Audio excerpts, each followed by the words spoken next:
Hello दोस्तों, स्वागत है आपका मेरे YouTube चैनल पे और एक न्यू वीडियो में।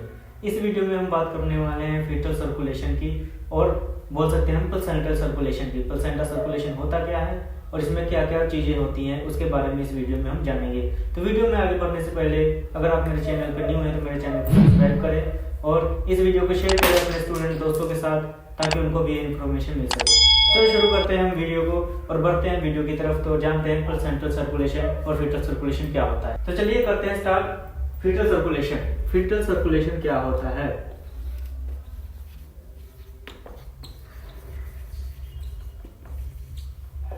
दोस्तों, फीटल सर्कुलेशन क्या होता है उससे पहले हम बात करेंगे फीटल सर्कुलेशन में कौन कौन सी चीजें मेन पॉइंट है जिसको हम ध्यान में रखेंगे। तो फीटल सर्कुलेशन में सबसे पहले चीज जो है इसमें अम्बिलिकल कॉर्ड होता है।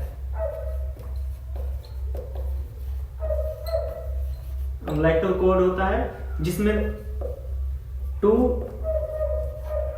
आर्टरीज और 1 वेन होती है। फीटल सर्कुलेशन में मेन काम अम्बिलिकल कॉर्ड का है। 2 आर्टरीज 1 वेन होती है। और बात करें इसकी डेफिनेशन की तो फीटल सर्कुलेशन क्या है? फीटल सर्कुलेशन एक सर्कुलेशन है जो कि फीटस और मदर के बीच में होती है। जो बच्चा मदर के पेट में होता है, माँ के गर्भ में होता है, उसके अंदर जो उसका हार्ट है वो प्रॉपर डेवलप नहीं होता, इसलिए फीटल सर्कुलेशन उसमें होता है प्लेसेंटा के थ्रू। तो इसमें जो मेन है अम्बिलिकल कॉर्ड हो गया। और दूसरा पॉइंट जो इसमें याद रखने वाला है वो है डक्टस अटरोसिस।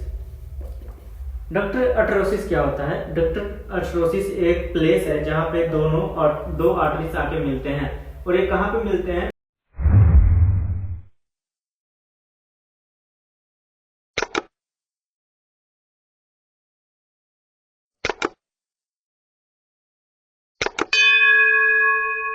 और तीसरा जो है वो है डक्टस विनोसिस। डक्टर अटरोसिस का मतलब होता है आर्टरीज की अटैचमेंट, विनोसिस का मतलब होता है वेन्स की अटैचमेंट। तो डक्टस विनोसिस कहाँ पे होता है? ये जो है ये अम्बिलिकल वेन और बच्चे की जो वेन होती है, फीटस की जो वेन होती है वहां पे मिलती है। और ये कहाँ पे ज्वाइंट होता है? ये होता है जैसे कि मान लो दोस्तों ये लीवर है, ये बच्चे का लीवर है और लीवर के ऊपर जस्ट ऊपर यहाँ पे लीवर के ऊपर बच्चे की वेन और फीटल अम्बिलिकल कॉर्ड की वेन आगे अटैच होती है। ये होता है डक्टस विनोसिस। और डक्टस अटरोसिस की लोकेशन बताऊं तो डक्टस अटरोसिस की लोकेशन जो है वो होती है फीटस की हार्ट।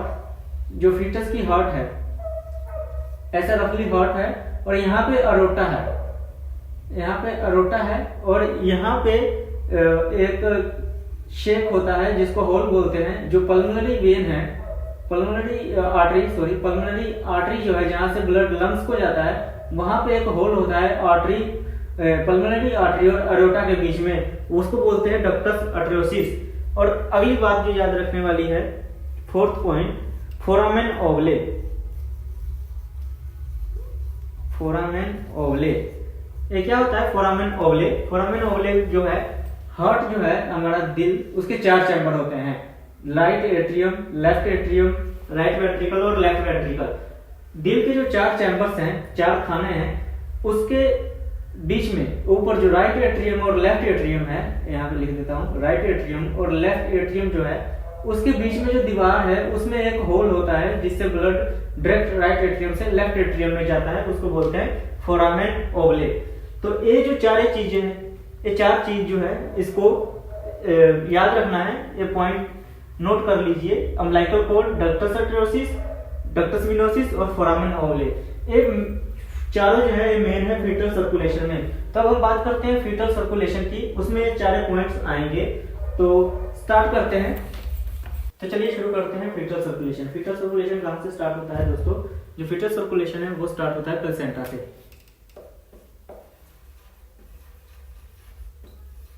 प्लेसेंटा से फीटल सर्कुलेशन स्टार्ट होता है। प्लेसेंटा से पहले ब्लड जो है, सबसे पहले जाता है अम्बिलिकल वेन में। अम्बिलिकल वेन में प्लेसेंटा से ब्लड जाता है। अम्बिलिकल वेन में जो होता है ब्लड वो होता है ऑक्सीजनेटेड ब्लड। यहाँ पे ऑक्सीजनेटेड ब्लड है अम्बिलिकल वेन से होते हुए ये जाता है डक्टस वेनोसिस। डक्टस वेनोसिस में ब्लड चला जाता है अम्बिलिकल वेन से होते हुए। डक्टस वेनोसिस के बारे में बताया था। डक्टस वेनोसिस क्या है, जहाँ पे अम्बिलिकल वेन और बच्चे की जो वेन है वहां पे कनेक्शन होता है। ये होता है लंग्स नहीं, ये होता है लीवर के ऊपर और ये बाईपास करता है लीवर को। डक्टस वेनोसिस के बाद जो ब्लड है वो जाता है inferior vena cava. Inferior vena cava और सुपीरियर वेना कावा से होते हुए ब्लड जो है वो जाता है राइट एट्रियम में।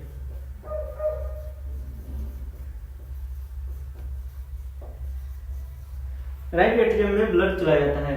तो इसके बाद बताते हैं ब्लड कहाँ पे जाता है। राइट एट्रियम में ब्लड जाने के बाद उम्मीद है आपको यहाँ तक समझ आ गया होगा। फीटल सर्कुलेशन में प्लेसेंटा से अम्बिलिकल वेन में जाता है ब्लड, अम्बिलिकल वेन तक ऑक्सीजनेटेड ब्लड होता है, फिर डक्टस वेनोसिस में जाता है, इंफीरियर वेना कावा और सुपीरियर वेना कावा के थ्रू राइट एट्रियम में ब्लड जाता है। और इसके बाद स्टार्ट करते हैं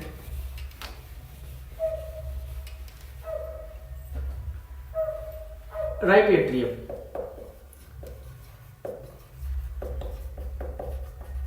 राइट एट्रियम में ब्लड जब चला जाता है, राइट एट्रियम के बाद इसको नीचे राइट वेंट्रिकल में ब्लड जाता है। राइट वेंट्रिकल में तो ब्लड जाता है राइट एट्रियम में, पर राइट एट्रियम से जो ब्लड है वो बाईपास कहां पे होता है, लेफ्ट एट्रियम में। लेफ्ट एट्रियम, राइट एट्रियम से राइट वेंट्रिकल में भी ब्लड जाता है और लेफ्ट एट्रियम में भी ब्लड जाता है। ये क्यों जाता है दोस्तों, हमने आपको बताया था कि फोरामेन जो ओवले है, कनेक्शन होता है राइट एट्रियम और लेफ्ट एट्रियम के बिटवीन। तो फोरामेन ओवले के थ्रू राइट एट्रियम से लेफ्ट एट्रियम में भी ब्लड जाएगा और राइट एट्रियम से राइट वेंट्रिकल में भी ब्लड जाएगा। यहाँ से ब्लड दोनों चैम्बर में चले गए और लेफ्ट एट्रियम से ब्लड जाएगा लेफ्ट वेंट्रिकल में।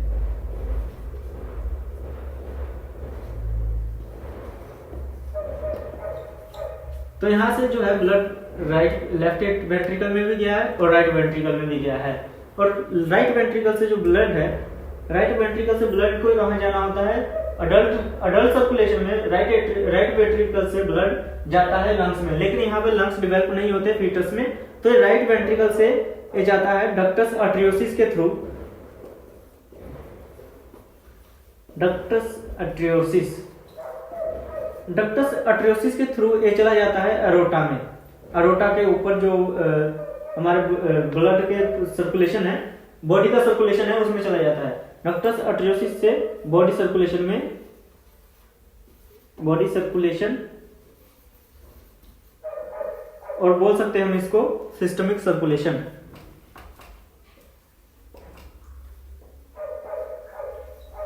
सिस्टमिक सर्कुलेशन डक्टस आर्टरियोसिस से सिस्टमिक सर्कुलेशन में चला जाता है। लेकिन साथ में साथ जो लेफ्ट वेंट्रिकल है, लेफ्ट वेंट्रिकल से भी जो ब्लड है वो पल्मोनरी आर्टरी के थ्रू अरोटा में चला जाता है।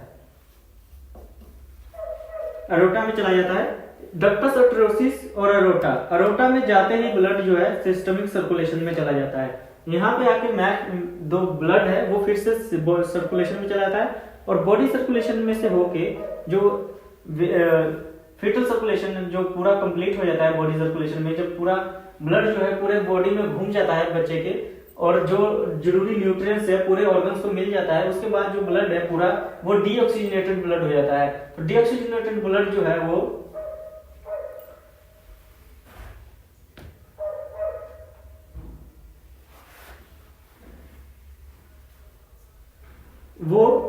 डीऑक्सीजनेटेड जो ब्लड है वो बॉडी सर्कुलेशन से अम्बिलिकल आर्टरी में चला जाता है।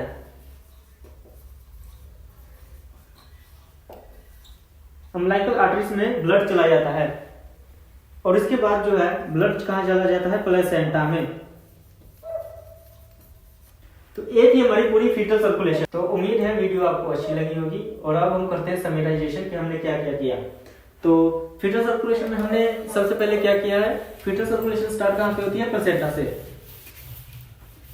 दोस्तों ये टॉपिक बहुत ही इंपॉर्टेंट है, तो हम इसको समराइजेशन कर लेते हैं। फीटल सर्कुलेशन प्लेसेंटा से स्टार्ट होती है। प्लेसेंटा से स्टार्ट हुई और अम्लाइकल, शॉर्टकट लिख रहा हूँ, अम्लाइकल वेन कैरी करती है। अम्लाइकल वेन से कहाँ पे गया?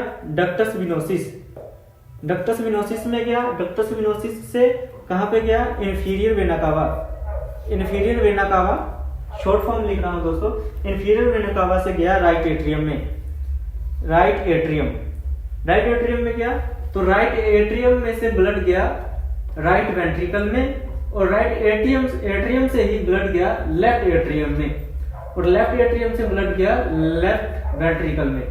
और इसके बाद जो है राइट वेंट्रिकल से ब्लड कहाँ गया?